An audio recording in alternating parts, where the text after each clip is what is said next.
Bien, chicos, vamos a empezar a trabajar con diferentes dispositivos que trabajan con la ley de Faraday, sobre todo los generadores y los transformadores. Vamos a ver cómo se aplican estas ecuaciones al análisis de estos dispositivos.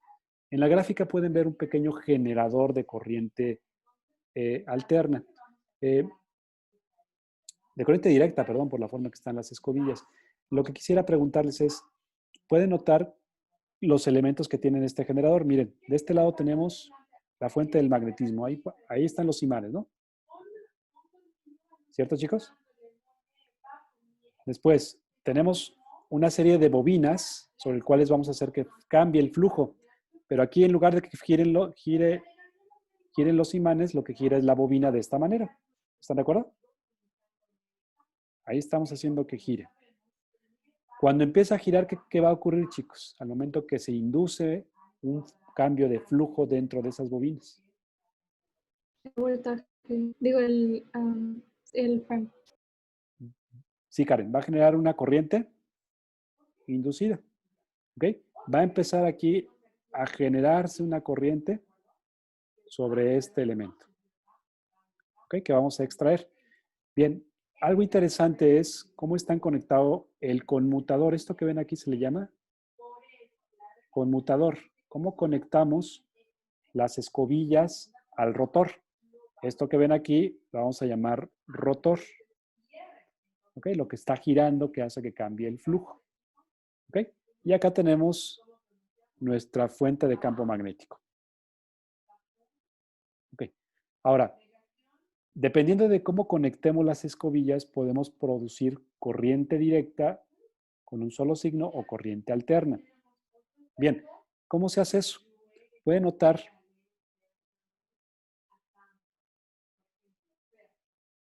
las conexiones en el conmutador, cómo se produce. Miren, voy a colocar aquí una espira solamente para ilustrarlo. Ahorita lo mostramos en un elemento. Y vamos a colocar aquí un campo magnético. Aquí lo vamos a colocar un imán. Aquí está el norte. Y del otro lado vamos a colocar el polo sur. Estarán de acuerdo que aquí se genera un campo magnético uniforme.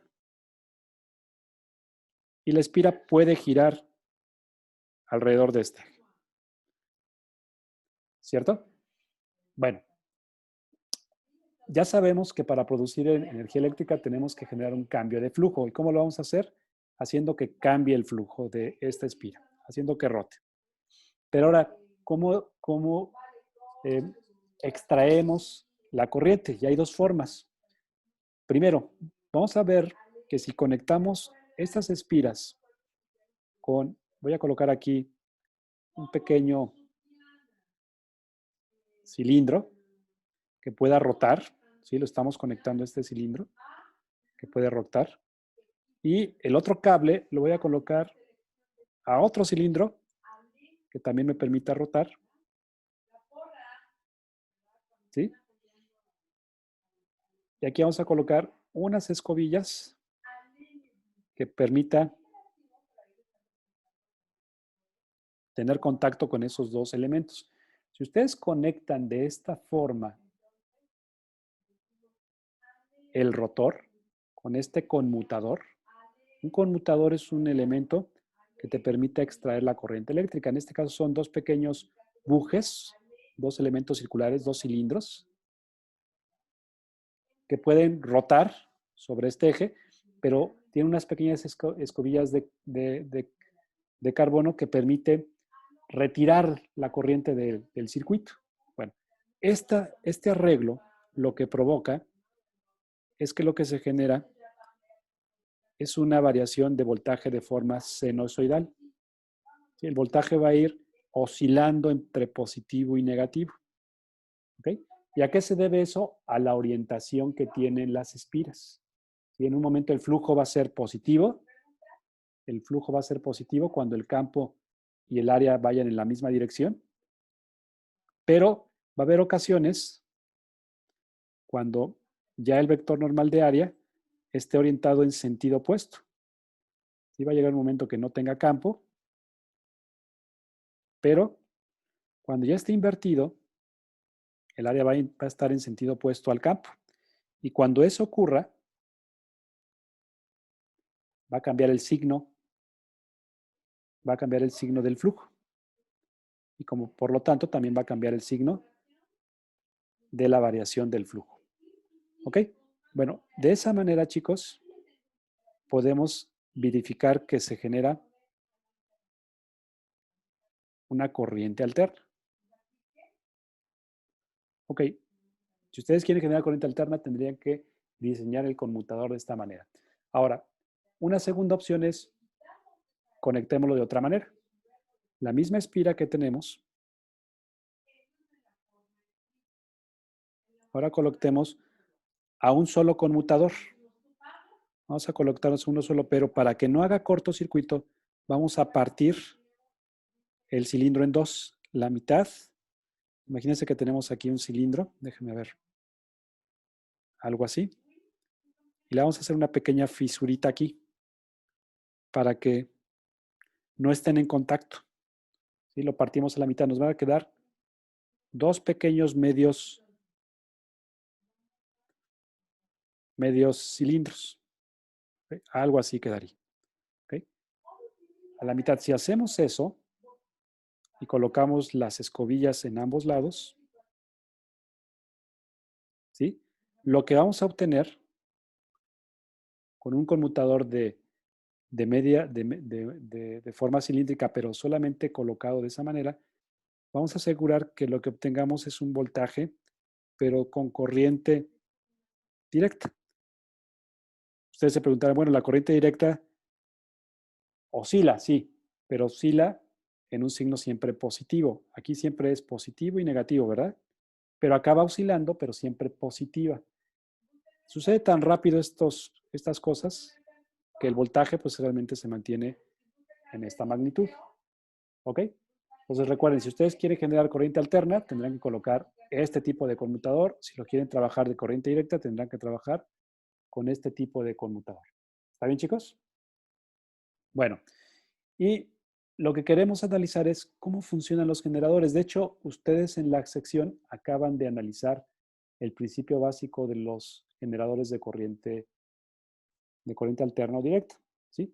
Bien, vamos a revisar el principio de funcionamiento de los generadores. Miren, que es el caso que ustedes analizaron en la actividad. Al final de cuentas, lo que tenemos es un arreglo de una serie de espiras, aquí nada más está ilustrado una, en donde hacemos pasar un campo magnético y al momento de que gira nuestra espira, provoca un cambio de flujo. ¿Están de acuerdo? Pregunta, vean cómo está el conmutador, tiene dos medios cilindros. ¿De aquí qué extraeremos? ¿Corriente directa o corriente alterna?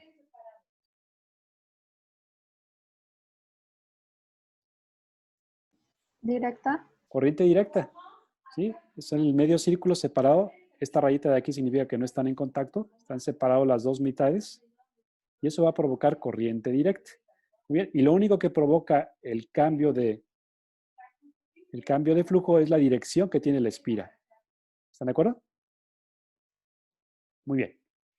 Bien, del otro lado tenemos el elemento que se utiliza para analizar corriente alterna. Vean que la única diferencia es el conmutador. Ahora tenemos ¿cuántos cilindros? Dos. Dos, de manera separada. De manera separada tenemos esos dos cilindros. Y de esa forma podemos analizar lo que ahora la corriente que vamos a obtener es de manera alterna, ¿no?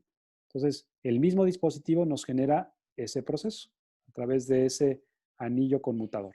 Bien, entonces, recuerden, el principio del generador es tener un campo magnético constante, hacer que las espires vayan oscilando, vayan cambiando su dirección y obtenemos el comportamiento de un generador, ya sea de corriente alterna o de corriente directa. Este es el diagrama de los de corriente directa y este es el diagrama de corriente para un generador de corriente alterna.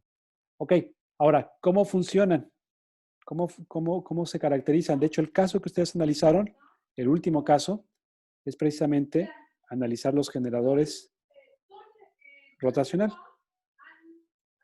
El generador rotacional nos permite analizar este caso. Nada más para tratar de visualizar. En un inicio la espira estaba horizontal, ¿cierto, chicos? Después empieza a girar, lo voy a colocar más o menos en diferentes lugares. Lo que se encuentra de esta manera. Lo que va cambiando es solamente la orientación del vector normal de área. ¿Cierto? Nada más tratamos de simular en el tiempo lo que iría ocurriendo. En otro momento, que a lo mejor la tenemos así. Después a lo mejor ya lo tenemos totalmente vertical. Y enseguida lo vamos generando de esta forma. Va para acá, va para allá. ¿Cierto, chicos? Ahí va girando la espira, tratando de simular todas estas situaciones para que observemos qué es lo que está ocurriendo. Y finalmente quedaría así. Nada más para ilustrar algunos de esos casos. ¿Cierto, chicos? Si la espira estuviera en ese lugar, para todos estos casos el campo magnético siempre estaría en la misma dirección. ¿Sí? Esto que ven es el campo magnético. En todos los casos va orientado en la misma dirección. ¿Ok? Cuando el tiempo es 0, el flujo magnético es máximo, ¿verdad? ¿Cierto, chicos? Y conforme va cambiando, va disminuyendo. En este punto, ¿cómo es el flujo, chicos? 0. 0. 0 porque el vector de campo es perpendicular, ¿verdad? Y acá el flujo magnético es negativo, ¿verdad? ¿Están de acuerdo, chicos? ¿Va el campo en sentido qué? Contrario. Contrario. Acá va disminuyendo y acá otra vez el flujo magnético va a ser otra vez 0 porque se encuentra de forma perpendicular. Bueno, si nosotros aplicamos la ley de Faraday para esta forma de rotación, la ley de Faraday nos dice que el voltaje inducido, la fuerza electromotriz inducida es igual a la variación del flujo con respecto al tiempo. Bien, para este caso, el campo es constante, el área es constante, ¿están de acuerdo? No cambia el área, pero lo que cambia es la dirección. Teta es lo que varía. El ángulo que hay entre los dos vectores va cambiando. ¿Están de acuerdo? Lo que va cambiando es el ángulo que existe entre los dos. Bueno, si utilizamos la forma de campo, área, la definición de coseno del ángulo que existe entre los dos, esta es la forma en que va cambiando. ¿Y cómo va cambiando? Pues va cambiando en términos de la velocidad angular que genera la espira. Aquí habrá que analizar cuál es la ecuación más relevante. Si estaba viajando a velocidad constante, la velocidad angular cambia en términos de la posición y el tiempo. Es una razón de cambio entre el ángulo y el tiempo. Si va cambiando con velocidad angular variable, pues habrá que analizar cuál de ellas es el cambio. Si fuera con una velocidad angular uniformemente acelerada, entonces la variación sería, ¿se acuerdan ustedes esto? Sería algo así.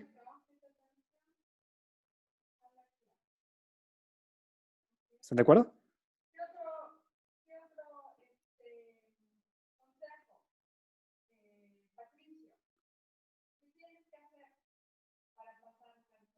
Aquí, perdón.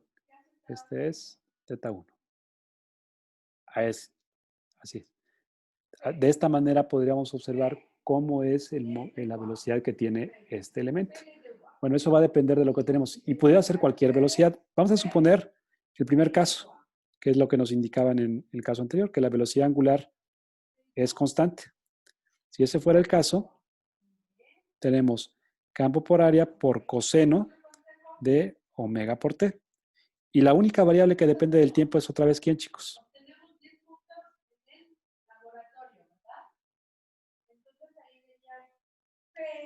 El coseno, ¿verdad? ¿Cuál es la derivada del coseno? Ustedes ya lo calcularon hace ratito. Menos seno. Menos seno. Muy bien. Derivada del coseno menos seno. B por A por menos seno de la frecuencia angular del rotor por la derivada del argumento, que es otra vez omega por T. Tendríamos menos por menos más, el campo magnético, el área de la espira, la frecuencia angular. Esta cantidad simplemente nos va a dar omega por el seno de la frecuencia angular por el tiempo. ¿Están de acuerdo, chicos? Bueno, este es, muchachos, la ecuación del voltaje inducido en un generador. ¿Están de acuerdo? ¿Y qué tipo de generador es? Pues depende del conmutador, puede ser de corriente alterna, que tendría esta forma, de voltaje inducido. Podría ir variando con una, como es una función seno, empieza en 0, para este caso, y va oscilando en esta forma. ¿Okay? Donde el máximo valor es B por A omega y el mínimo valor es menos B por A por omega. ¿Están de acuerdo? Bueno, si fuera la misma ecuación, pero ahora para un generador de corriente directa, el voltaje inducido ahora va a oscilar de 0 al máximo, pero va a ir oscilando siempre con un signo positivo, ¿sí? Donde el rango que tienen los valores va a ser de 0 hasta B por A por omega. Siempre va a tener una magnitud positiva, ¿no? Fíjense que ambos se utilizan para el mismo generador. La diferencia entre uno y otro, ¿quién lo hace? El conmutador. ¿Están de acuerdo? El conmutador es el que nos indica, nos va a generar ya sea un tipo de señal sinusoidal o el otro también sinusoidal, pero con magnitud positiva. ¿Ok? Bueno, este es el generador, muchachos, de corriente alterna o corriente directa, pero a través de un rotor, un embobinado que gira. Y su principio de funcionamiento realmente es muy, muy sencillo. Es algo que a lo mejor hemos utilizado. Bien, ahora, les decía que hay otro elemento que vale la pena comentar, que son los motores. Un generador y un motor se parecen mucho, pero el fin es totalmente distinto. Miren, ¿qué es lo que sucede ahora con un motor? Quiero que nada más acá lo tengamos presente para que podamos visualizar qué es lo que ocurre ahora con un motor. En la imagen que les voy a presentar, ahora tenemos el esquema de un motor. Si no les hubiera dicho yo que es un motor, ¿qué dirían que es, muchachos?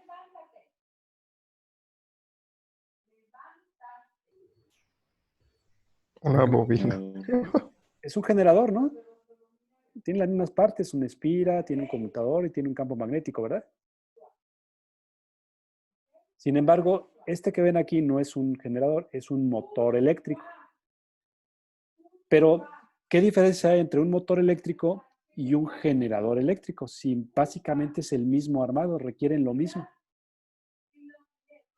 La función, ¿no? La función, ¿ok? Esto que ven aquí es un motor. El motor, diferencias, vamos a llamarlo así, diferencias entre un motor eléctrico y un generador eléctrico. Las partes son las mismas, pero como bien dicen ustedes, la función es diferente. El motor eléctrico, vean, yo introduzco con una fuente, aquí la novedad es esta. Hay una fuente de energía, una pila o un generador, algo que esté proviendo de electricidad. El motor eléctrico lo que va a hacer es, a través de una corriente eléctrica, con una corriente eléctrica, generamos ¿qué, muchachos? ¿Un campo? Generamos un movimiento rotacional. Un trabajo, ¿no? Un movimiento, un trabajo circular. Con una corriente eléctrica vamos a generar movimiento. Ustedes, con un campo magnético, como bien acaban de mencionar, ¿sí? Tenemos aquí nuestro imán, tenemos nuestra espira, y en el motor lo que hacemos es, lo conectamos a una pila, a una batería, a una fuente, a un generador. Aquí necesitamos una fuente de energía. ¿Sí? Aquí está la fuente externa. Circula una corriente. Y cuando circula una corriente dentro de un campo magnético, ¿qué ocurre, chicos?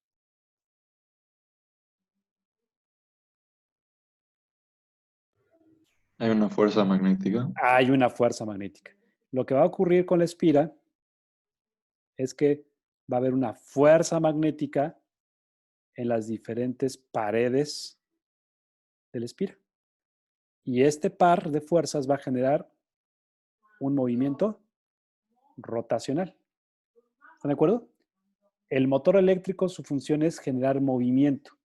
Después lo vamos a comunicar para la rueda de un auto, para una bicicleta eléctrica, para una licuadora, para una aspiradora, para lo que ustedes necesiten que requieran ese movimiento circular. Pero lo más interesante es, introducimos una corriente y el resultado va a ser un movimiento rotacional. ¿Están de acuerdo? Ok. Del otro lado, ahora, ¿qué pasa con el generador eléctrico? El generador eléctrico es la misma espira sobre un campo magnético. Pero ahora, ¿qué hacemos, chicos?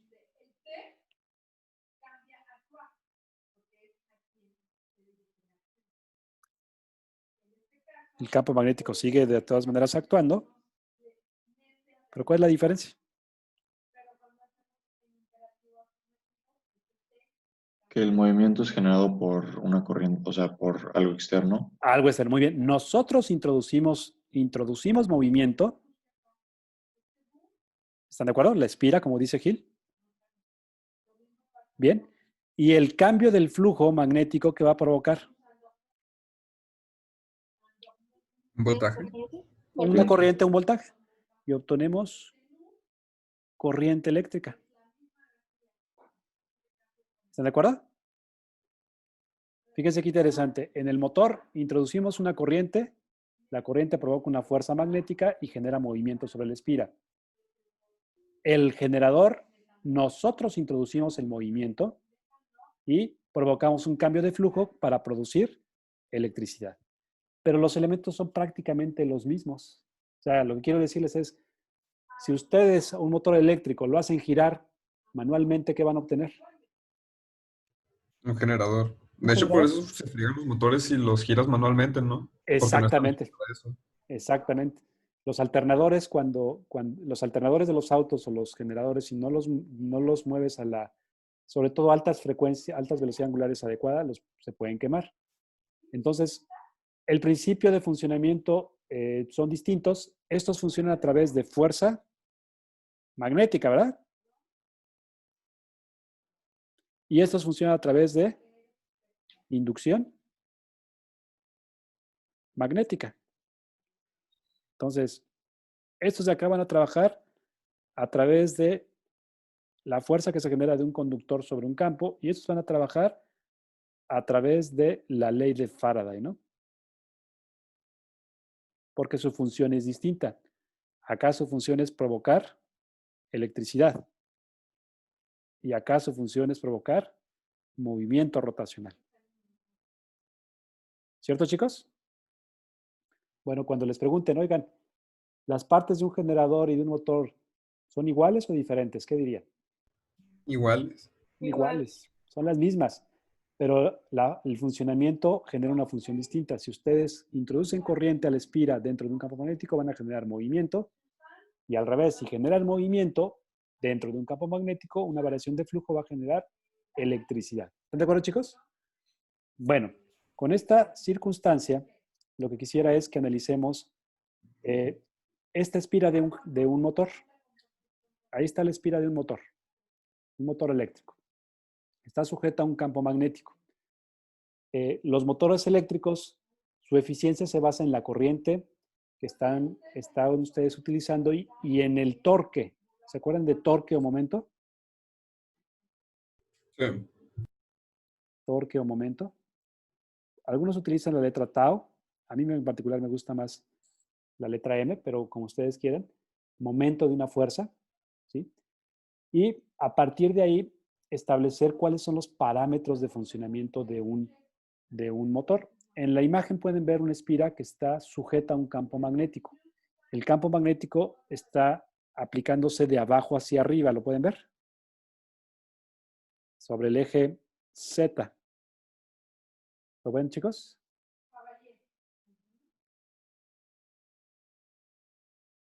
Ok, ahí está la dirección del campo magnético. Está sobre el eje Z.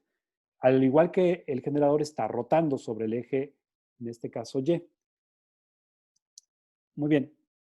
Bien, ¿qué les parece si analizamos el movimiento del motor? Vamos a tratar de analizar cómo es que rota la espira. ¿Ok? Vamos a analizar el motor eléctrico. Que no podíamos hacer esto porque necesitábamos entender primero el proceso de inducción de Faraday, la fuerza magnética, y ahorita ya es buen momento para poder introducirnos en este análisis. Muy bien, el motor eléctrico, chicos. Vamos a aplicar el cálculo de las fuerzas sobre cada una de las espiras. Voy a nombrar las espiras. Aquí está la espira 1, aquí está la espira 2, aquí está la espira 3, y aquí está, perdón, el brazo 4 de la espira. ¿Ok? Vamos a calcular sobre cada segmento la fuerza magnética. ¿Ok? Recuerden que el motor eléctrico trabaja con fuerza magnética. Bien. Vamos a ver. Fuerza magnética en el segmento 1. Acá es igual, chicos. La corriente, la longitud del segmento 1, cruz, el campo. ¿Están de acuerdo? ¿Chicos? Sí, profe. Sí, Muy profe. bien. Muy bien. Ahí está el primer segmento. Si lo analizamos en términos de estas magnitudes, sería la corriente, la longitud, el campo, por el seno del ángulo entre los dos. ¿Están de acuerdo? Ok. Ok. ¿Qué ángulo forma? El campo está para acá, ¿eh? No se les olvide, está hacia arriba. Y este primer segmento va hacia allá. ¿Qué ángulo forman los dos, chicos?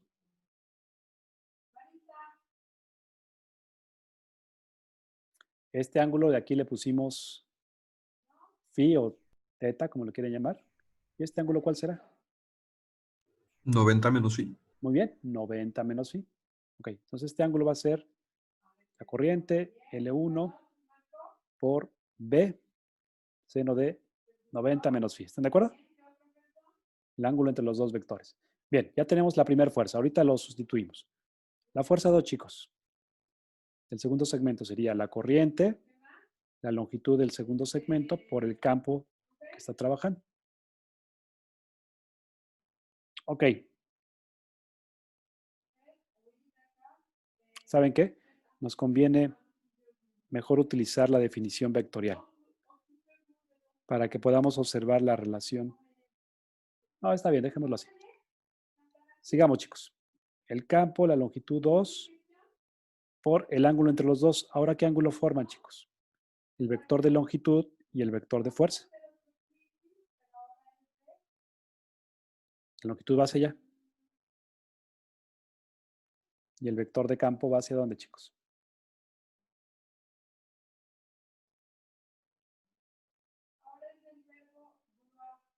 ¿Seno de cuánto, chicos?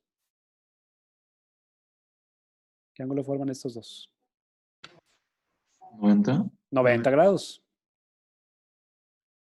Muy bien. Seno de 90 grados. ¿Cuánto es el seno de 90, chicos? 1. No. Ok. La magnitud nos va a dar 1. Va a ser la corriente L2B. Si lo queremos colocar en términos de vectores, ¿en qué dirección se generaría? Sobre el eje X, ¿verdad?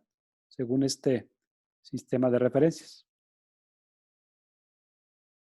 Tenemos por acá X, Y, y hacia acá Z. Perdón, sería sobre el eje Y. ¿Están de acuerdo?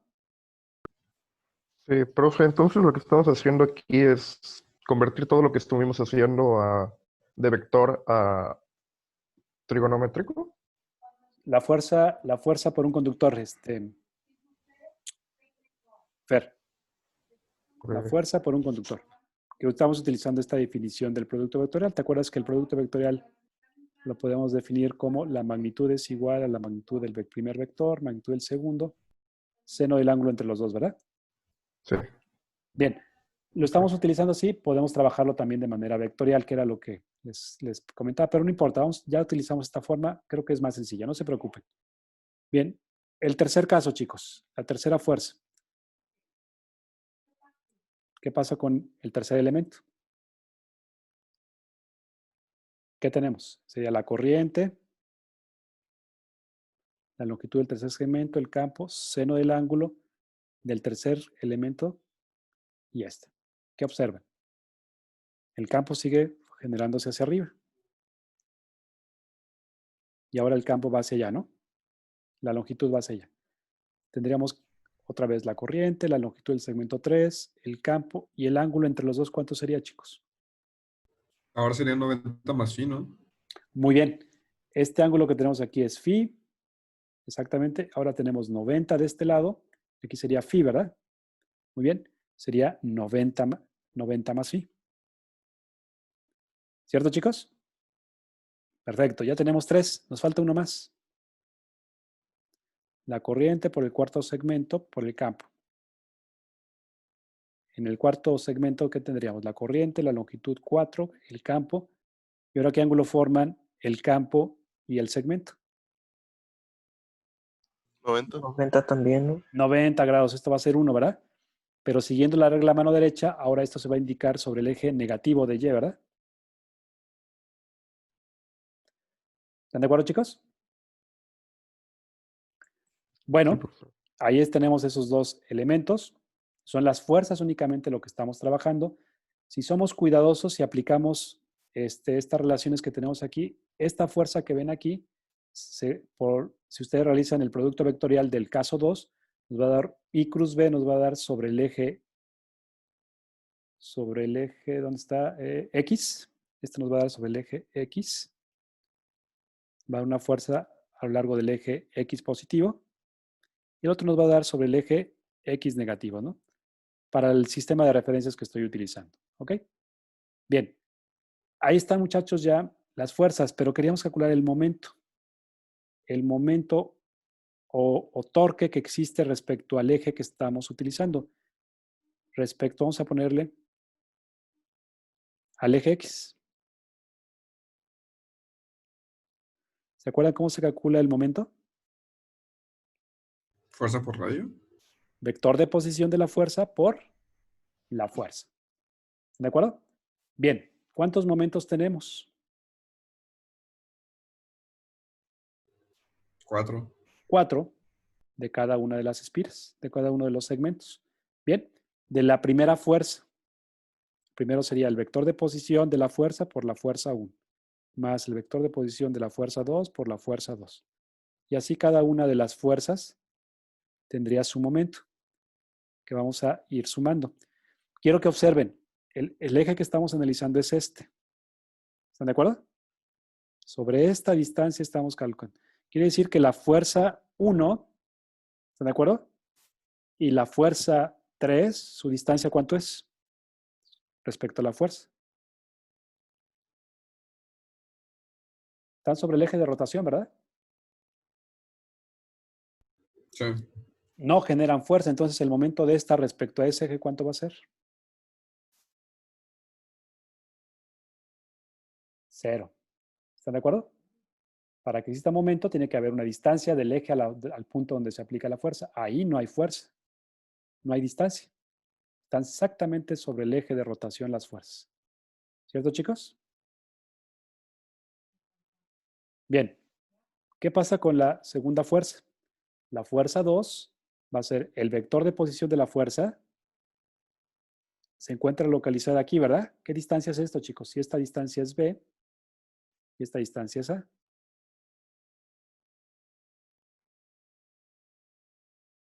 ¿A qué distancia se encuentra la segunda fuerza?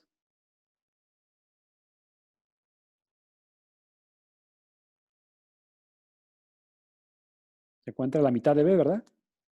Muchachos. Sí, profe. A la mitad de B. B sobre 2. ¿Ok?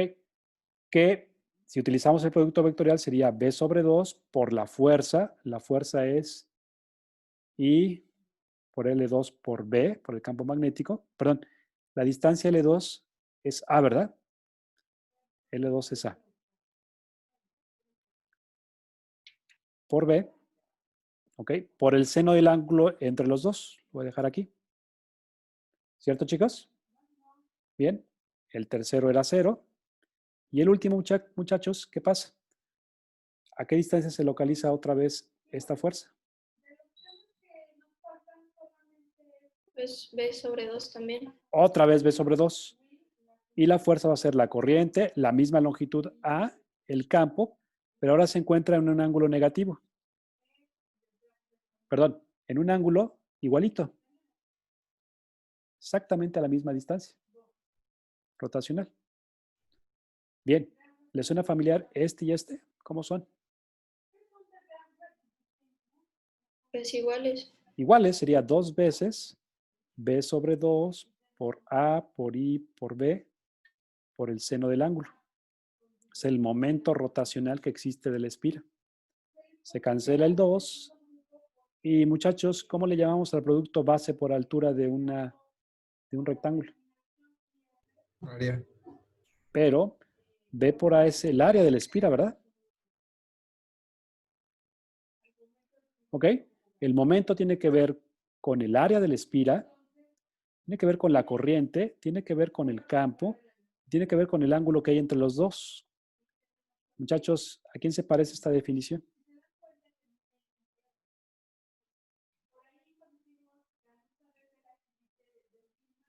¿A quién se parece, chicos? ¿A la definición de quién? ¿El flujo? Del producto vectorial, ¿no? Aquí está, miren, la magnitud de A, magnitud de B por el seno del ángulo. Magnitud de A, magnitud de B por el seno del ángulo. ¿Están de acuerdo? El momento de una espira es un producto vectorial, el torque que se genera en una espira. Y lo pueden ver como el producto vectorial del campo magnético por la corriente por el área. ¿Ok? Muy bien. Campo por corriente por área. Muy bien. Ese es el torque que se genera para un motor. ¿Qué capacidad de rotación tiene un rotor? Lo tenemos que medir a través del momento, newtons por metro. ¿De qué depende? Depende del campo, depende del área de la espira y depende de la corriente que ustedes están suministrando. Bueno, este término I por A, que es una cantidad vectorial, en términos de los motores se llama momento magnético. No tiene nada que ver con el magnetismo, se dan cuenta. Es decir, es simplemente la corriente por el área. Pero en los motores se le llama momento magnético. ¿Qué es el momento magnético? El producto corriente por área. ¿Y por qué es importante? Porque nos va a permitir, a partir de esta expresión, calcular qué momento o torque se genera en un motor. ¿Sí? El momento de un motor eléctrico se define por el producto vectorial. Perdón, aquí lo expresé al revés. Es primero B, mu por B. Es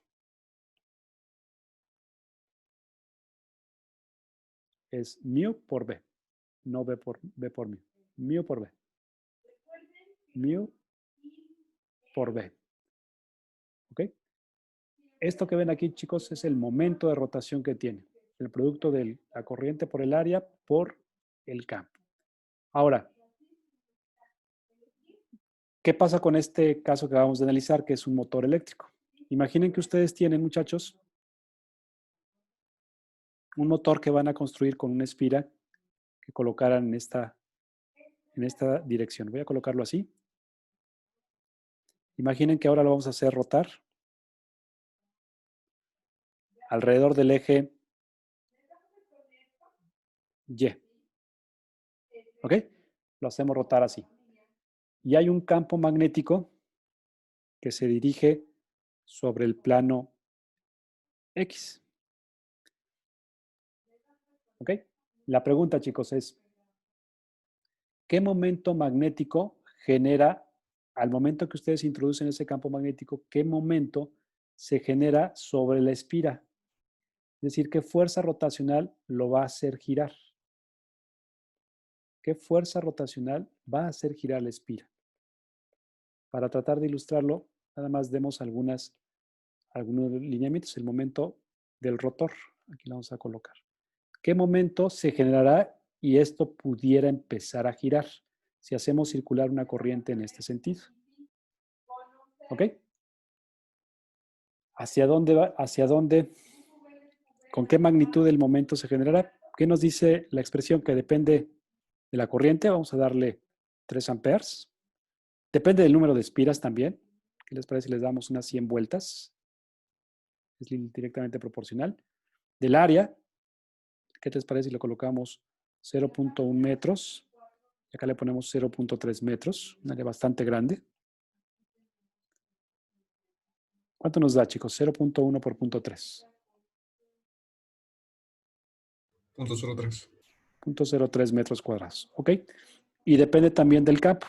El campo vamos a colocar una magnitud pequeñita de 0.5 teslas.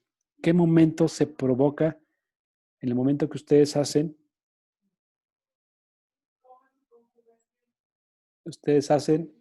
este cálculo? Hola, Carlos.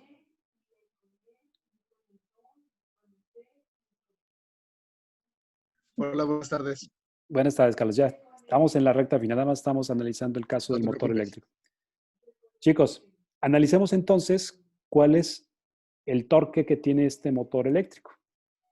¿Qué necesitamos? Primero, el momento magnético. El momento magnético es la corriente por el área. ¿Qué corriente tiene? 3 amperes. ¿Ok? Por el área. 0.03 metros cuadrados. ¿Cuál es la capacidad de este momento magnético?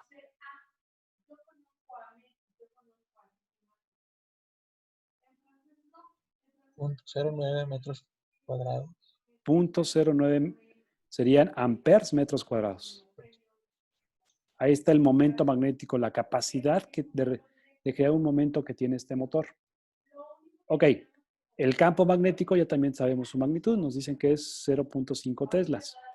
Bien, ¿qué momento rotacional genera este motor máximo? Simplemente es el momento magnético por el campo magnético. Si queremos calcular su magnitud, sería, muchachos, la corriente por el área, por el campo, por el ángulo que forman los dos, ¿no? El momento va variando. El momento de rotación no es constante, depende de la orientación que tienen los dos. Pero ustedes saben que esta función oscila entre 0 y 1. Entre -1 y 1, perdón. ¿Ok? Entonces, el momento máximo solamente depende del momento magnético y el campo. ¿Cuánto sería, chicos? 0.09 amperes metro cuadrado por 0.5 teslas.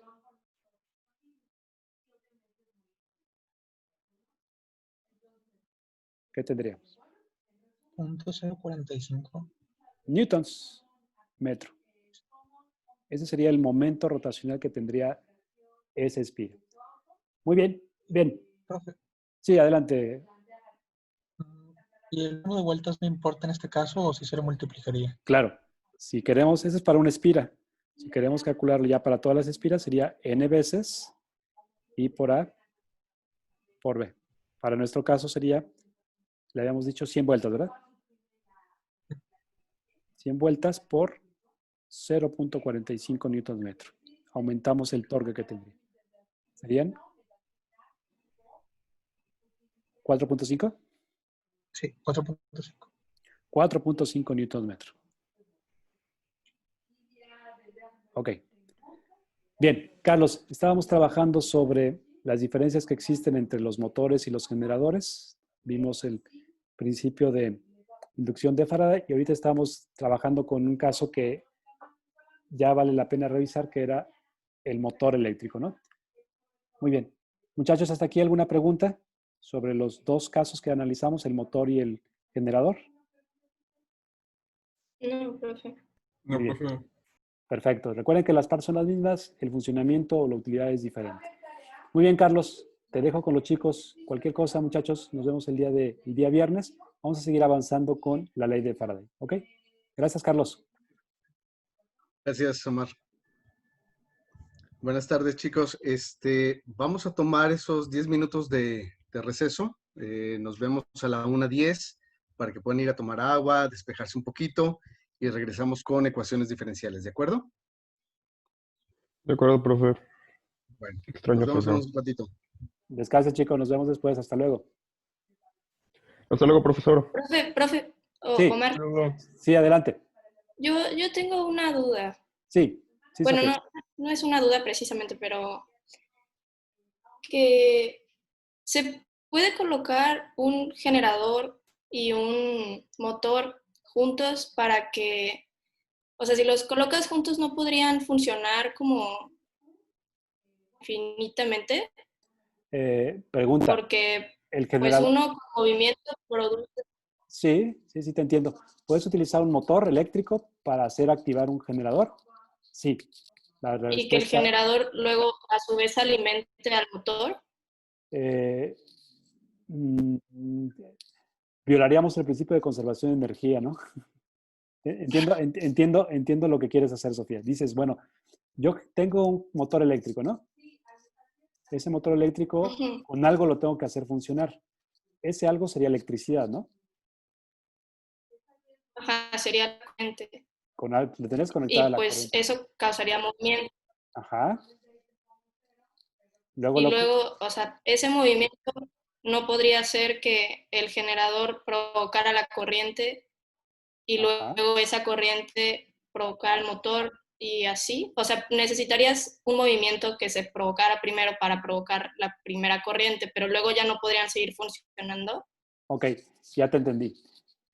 Si no hubiera pérdidas, no hubiera pérdidas de energía en el proceso, tu idea sería correcta. ¿Estás de acuerdo? Si dices, genero electricidad y esa electricidad la llevo al generador, el generador va a generar una corriente y esa corriente la llevo otra vez al motor, ¿no? Para poder Ujú. alimentarlo. El problema es que cualquier dispositivo que fluya en electrones tiene una cierta disipación de energía por dos fuentes.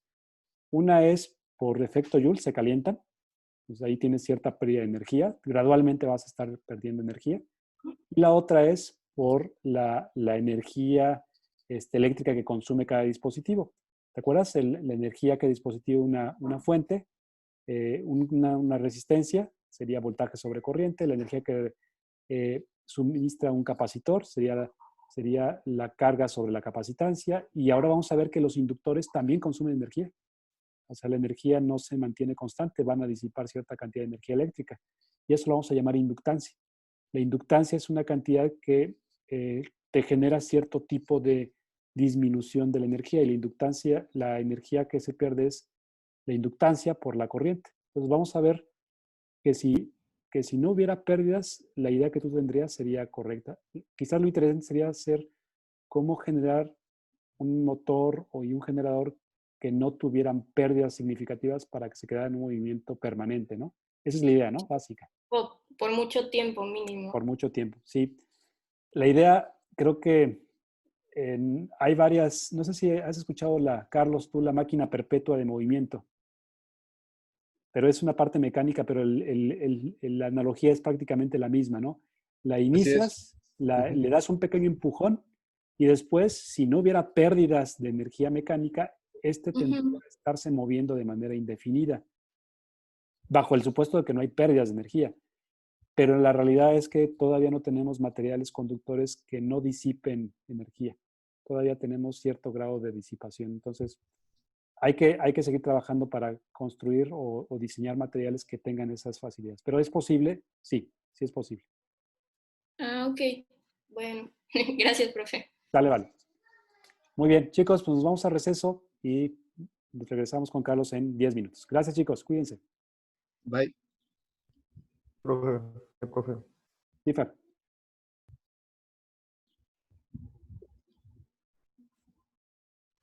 ¿Qué? Perdón.